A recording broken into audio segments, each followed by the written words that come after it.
Good morning and welcome to today's edition of the Coffee With. Today, I'm delighted to have with me Ali Cevik, founder and CEO of HR.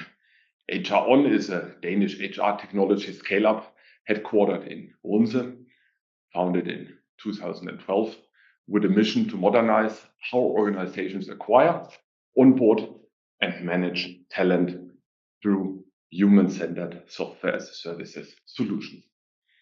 Under Ali's leadership, HR has grown into an internationally recognized HR tech player, distinguished by value-based self-management, strong employee autonomy, and sustained business growth, including multiple awards for rapid expansion and innovative leaderships. For CEOs, HR obviously is no longer just a support function.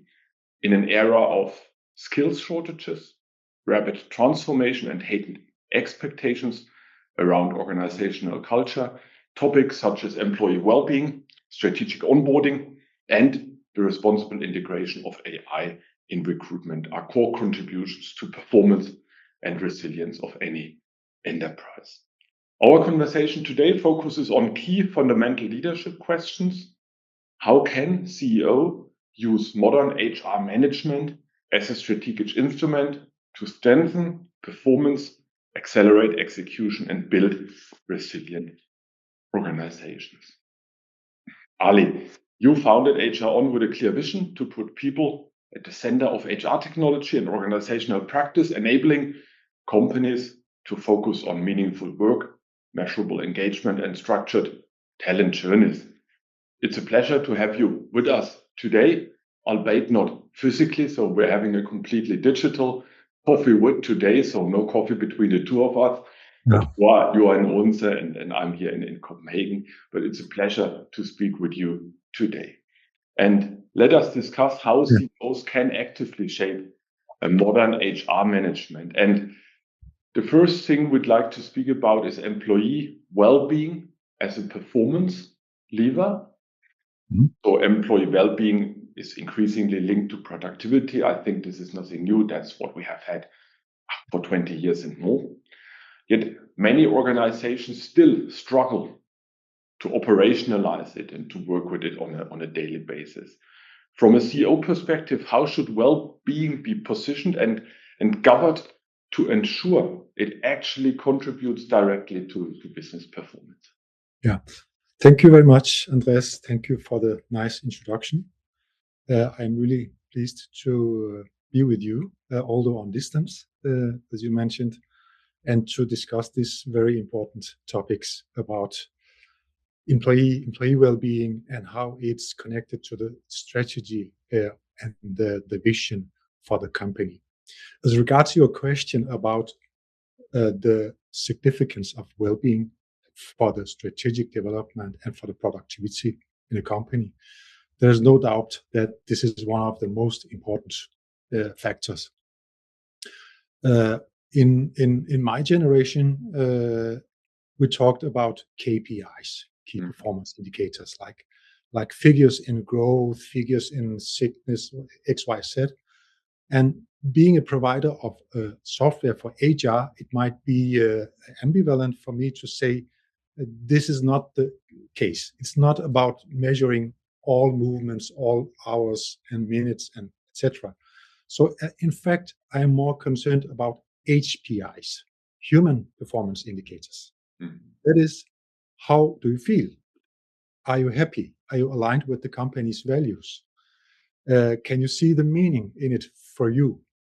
Because if the employee is not aligned in the entire life, because again, another concept is, for example, work-life balance, as if work was the opposite of life, and that life was the opposite of work. Again, a concept that shapes our consciousness about well-being. So well-being is not only about delimiting in hours equally work and life. It is about life itself. We work in an environment which is so much based on knowledge, so much based on values. We choose the companies we are aligned with value-wise, with their visions. That is it will not make sense to divide life and work, but we need to see it in one person has one life, and work is a part of it. And therefore, well-being is the most essential issue, because without well-being, we can translate it to HPI, that is the human performance indicator, and that's the sum of everything. It's not only one factor. We cannot expect the employees to contribute in a productive way and to be creative. You can't dictate employees to be creative, and we all expect that, in all our relations, not only in work, but in all. Now we are in a network which share knowledge. I think in all our relations, we expect some engagement from each other, right? More than just doing things, but more than plus, more than what we need to do. And this is also relevant for our work. So therefore, it's quite essential. And how can you deal with it? What should you do with it? Just to give you just a short brief of the context. Copenhagen University made a study together with us, showing that lack of well-being costs the Danish citizen 16 billion kroner. 16 billion kroner a year. And why? It's because if you let it go, if a small lack of well-being, which is normal, can evolve to stress, to depression, it will influence your family. It will influence your network, the company, the environment. So the cost is huge compared to if you do a proactive, if you deal with it proactively. And this is what we bring in, that not only measuring, but proactively through psychologists and other professionals to make the early active, proactive. And how does this work in practice? I mean, the concept of HPI is obviously supported and monitored through a IT solution. What does this actually mean in practice for a company and its employees? Yeah. In practice, it means that through a platform like ours, like HR On, we have the continuous survey, but also the pulse survey. One thing is that you can make a comprehensive survey, which with many questions, which is a good thing. But company employees do not want to respond to hundreds of questions every day. So we base our questionnaire on 5 WHO 5 benchmark that is recognized worldwide by WHO, which is used to measure and benchmark well-being worldwide. And therefore, it's easy for the company and for the professionals to figure out whether there's anything which is outside the benchmark.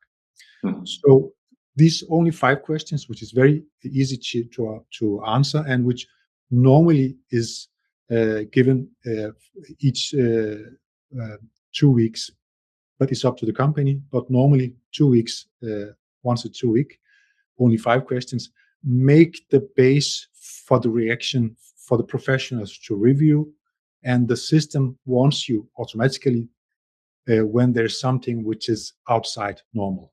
And that's the question, because normal can be many different things for us. Sure. So the issue for us in our system is to register variations. So if I as an employee have answered and suddenly there is a variation in my answers, then the system is encountering it and gives the professionals a cue to contact me as an employee, of course with my consent. So the unique thing is to combine professional psychologist or therapist knowledge with a piece of software which actually measures and registers the flow of your well-being. Potentially on an individual basis, given the consent, obviously, but also on an aggregated basis of the group or of the company staff as a whole. That is, it's also interconnected with your team. And it needs to be seen in the context with your company also. Yes. a good point, that it has relation to the team that you're working with also. And then, but interestingly enough, and let me provoke you a bit, the concept of employee well-being, as also now explained by you, and obviously the welfare function it has for society, but also for companies. But then it's a bit ambivalent, because occasionally, specifically in crisis situation, we are seeing that economies and individual companies revert back to old habits, I would say. For instance, in Germany, when there's a structural economic crisis, the discussion within political circles is we need to work more, because otherwise we are not internationally competitive. So it's more about these quantitative aspects, like you need to work more, you need to work harder. It's not so much about doing things more wisely or looking into the employee well-being, but also on an individual company basis. In Denmark, we have seen that companies in crisis, they revert back to old patterns, they revert back to old habits.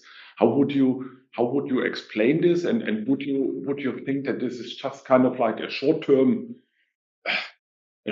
success you might get with it, but in the mid to long term, if you do not put employee well-being at the center, it wouldn't make sense. But I would be interested to hear your opinion, because we see that again, as soon as there is a crisis situation, we tend to forget everything about the modern concepts we discuss, but we revert back to old patterns and habits. Yeah, a very good point, Andreas. Look at the discussion about diversity. A good sign of example of what you just mentioned, that depending on the political waves, the atmosphere and the attitude may change. Yes, a quite good point, because we have learned that the harder you work, the better. That there is a relation between how hard you work and the result. And being a child of immigrated. My parents immigrated from Turkey to Denmark to work. I have seen this with my eyes, because my parents worked in a factory. They were persons, so they did not have this industrial society mindset. But they learned to meet up, work, stamp in and out, and they figure out the relation, that my time for money.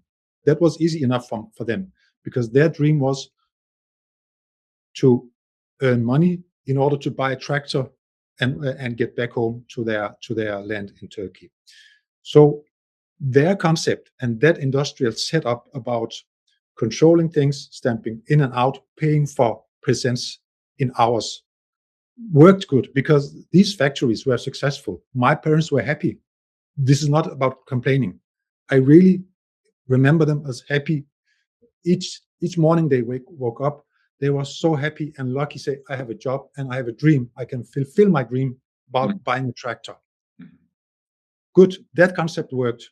But when I look at my own company today, software company, I can't expect from my employees to meet up in order to stamp in and out. And I can't expect them to deliver quality for hours. Being a programmer, you can code something genius within 5 minutes, because you just caught by an idea. You do something for 5 minutes, we can change the entire setup. We can also work hundreds of hours coding, and that coding might not end up with anything. So how can you measure the hours in my situation? And you might ask, that is not a typical situation, but whatever you convert it to, whether it's service, whether it's transport, whether it's logistics, I think we need to realize that the modern knowledge-based society requires other mechanisms than working harder and measuring hours. That's also why we don't work with hours in HR1. We work with results. So our approach is not hours but results, not control but trust. And therefore the HPIs, human performance indicators, that is, are they happy? Are they engaged? Are the results good? Does the customers feel happy? Are the employees themselves happy? Yeah. If these indicators are good, this is for me a sign of that we have a sound, good, healthy business. encouraging good working environment, and customers who want our product. And if these three things are in place, I don't need to worry about hours and controlling on working more or less. So back to your point, I think it's quite obvious first that we can't solve things by working harder, but we need to do it smarter, and we need to find our inner purpose, all of us. Yeah, thanks so much. I sound very bluffy, but I really trust that we all need to find our inner purpose. Yeah, absolutely. And very interesting points, because obviously there will continue to be political debates about the concept of work in different variations. But coming to another topic that is obviously also linked to employee well-being is obviously the onboarding process. Onboarding as value creation, as accelerating employee well-being. The first month of a new employee's journey is often determine speed to productivity, but also long-term commitment to the company. How do you think that onboarding as a strategic process can be established rather than a technical HR routine? Thank you for the good question. Because onboarding is really an overseen discipline in the company. Because we all know this situation where you have maybe signed a new contract and you're so much motivated to start up, right? But you need to wait a couple of months to start. And what do you do in the meantime? So you are top motivated, but nothing happens. This is the first. Second, you start. There might be some who just prepared a workstation for you, or maybe bought some flowers, etc. Also good, nothing wrong with that. But onboarding is much more than that. Onboarding is also about structuring and preparing the employee to the values of the company, to the culture of the company, to the knowledge base. It is a huge knowledge base each company represents. So how can you make sure that this is done in a way? And about 25% of all employees regard their start. That means a huge cost for a company to start a new recruitment process, start over again. So the cost of doing a proper onboarding, in the contrary, is much less, and the value is much more. So onboarding is very much a professional discipline, which is not a checklist about did I remember to buy flowers and a dish, etc. So doing it and taking it seriously is really the best investment any company can do, because the lack of it is huge in cost, in resources, in time. So what our software is doing is that we have gathered and prepared a catalog for fast track and benchmarking of onboarding. Again, onboarding is also something that can be benchmarked and can be looked at from different perspective, not only about checklist, but also especially from the perspective of the culture. The most essential thing and the most critical thing in an onboarding process is to introduce to your culture, to your values, because that's not as easy as just making a checklist. It's more about really deeping dive to see what is it that we do here, why do we do it, how do we, what is our relation to each other, what is our vision with this, and whom can you ask about which questions.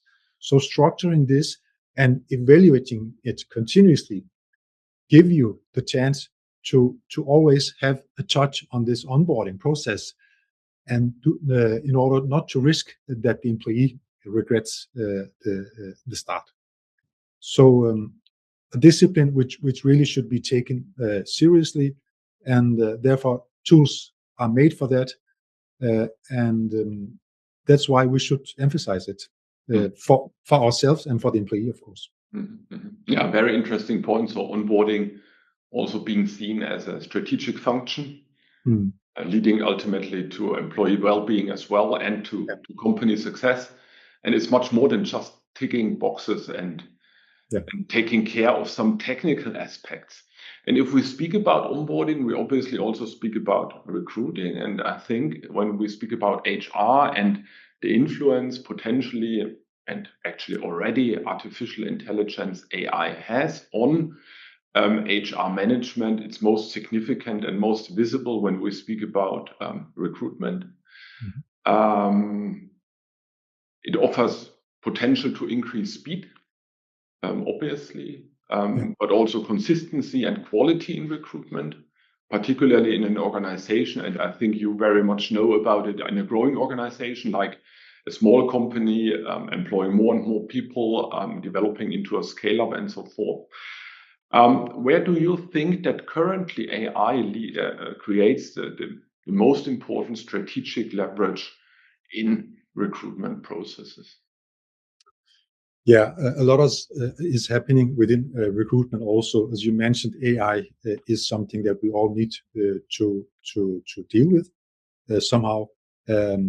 So it's not just a buzzword, but it is really, it's there. And if you use it wisely, it can help you. Otherwise, it might just be a buzzword and nothing else than that. But recruitment is also a very essential part of a strategic development of the companies.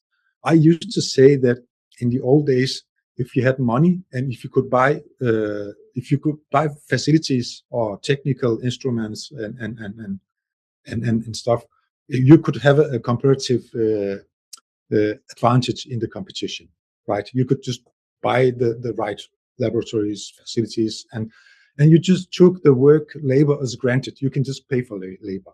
But I think you can hardly imagine that is possible today. We need to recognize that employees are the most valuable resources of a company, nothing less.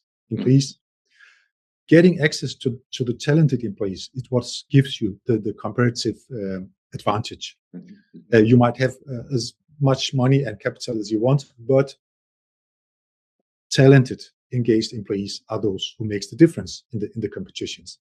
And it starts with recruitment. So how can you attract the right talent? Today, the talent and the good employees are not looking for only salaries.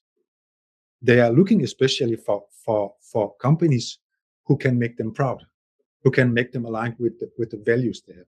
So they can go to their friends, to their family, say, I'm proud, I am contributing to this. Yeah. And how do they do that? It's because of the values that the companies are representing. And how can you express these values and track the best candidate? It's called employee branding. So doing this from the start, making your values visible, attracting the best candidate is a good start. Secondly, is to handle all these recruitment processes, because again, the situation opposite. The companies need to attract the good candidates, not vice versa. Again, in my generation, it was the opposite competition. That I remember I was in a course about writing applications.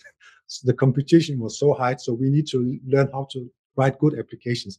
Today, the companies need to write the good applications or the good job postings to attract the right candidates. Yeah. So what we do with our recruitment tool is to help companies structure all this about writing good applications, making your values visible, giving the candidates a good journey when they apply for a job. Not only saying, fill this form, although it doesn't make sense, but making it nice, making it aligned with your values. Secondly, give them a good structure in the recruitment process, make them feel good about, we have a plan for you and this is going to happen, inform them timely. And third, of course, make sure that you have a tool where you can communicate internally in your company about this recruitment. You might be a company globally placed in different places in the world, but nothing is hindering you to gather a team of recruiters in order to communicate and find the best talent wherever they are in the world. And this is the part of it which just is a must, having the tools to give your employees, recruiters, but also the candidates a good experience. But using AI is the add-on to this, because handling hundreds, thousands of applications also demands that you can't do it. You can't read all applications from A to Z and have a good overview. So this is here where AI comes into the picture. to making an overview of the big picture of data. That is the analyzing the big data, the structures, because we cannot let AI recruit, and we will not let AI recruit, but we can let AI help us making the screening, giving us the hints. And another overseen aspect is bias. We are all biased. I mean, we need to admit it. Although how much we talked about that, I'm not like the others. Yes, we are all like each other. we have a baggage all. But using AI for removing bias is extremely good, in fact, because that can help you to find the candidates you wouldn't see, because there might be some candidates which are really in the edge case, but that's what's needed to be creative, to give your team the touch which makes it something unique. Yeah. And here I think we will all gain by giving the chance to people who are not used to coming to the positions. Yeah, absolutely. Very interesting points and fascinating to think about. And even on technical aspects, yeah, we all complained about lengthy processes in recruitment, which is frustrating also for applicants specifically, and which will hurt you back as a company in terms of the reputation you earn. So AI can really be a lever of more efficient, but also more strategically aligned recruitment process. But at the end of the day, it will be people based on values who employ people and so forth. Maybe as a last question before we close, we are experiencing times of transformation. I think it became clear during our discussion today that HR management is crucial for companies and organizations alike to remain competitive, to remain valuable, to be successful in the future. What do you see, or what would you propose or advise a CEO should drive in their HR function over the next few years? What are the really hot topics every HR should consider, every CEO should consider and should be aware of when thinking about their HR management processes? Yeah, very good question, Andreas. I mean, again, HR is no longer just an administrative position where you sign contracts and make practical things. HR is the core of any company. And if it's not, my advice will be to bring HR to the core, strategic core of the company. Again, with all the arguments I mentioned, that without the best talent, you might have any facility or any market, you can't move anywhere. So emphasizing the importance of employees, their well-being, their alignment with your values, their loyalty is important. Therefore, it's obvious that HR should have a very strategic role in the company's management, in the company's strategic choices, because without it, any company will not have the chance to succeed. So it should not be seen as an administrative or practical function. But I think this is already obvious. If it's not, I'm sure it will be. Secondly, AI is something that we need to deal with, also HR and also the management.